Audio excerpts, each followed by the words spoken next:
Okay, so your assignment today for high school transition is to log into our Canvas class,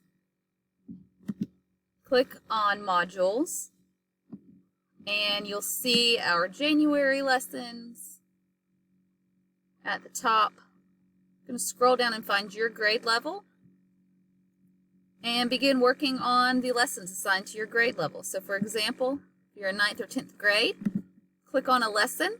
This one happens to be due on Friday. And this time when you click on the lessons, you'll have a direct link to the lesson included in the directions. But you're logging into Thrively. You can go through Clever to access Thrively. Once you log into Thrively, you're going to go to My Playlist and you'll see a February playlist and complete only the lessons for your grade level. Or if you click on this link, it takes you directly to the lesson. At the end of the lesson, you're going to see I'm finished. Once you've clicked I'm finished, you can take a screenshot of where it says you've completed it, and then you submit that to Canvas. If you don't know how to take a screenshot, you can click on the directions here. You get a 100 just for completing the assignment.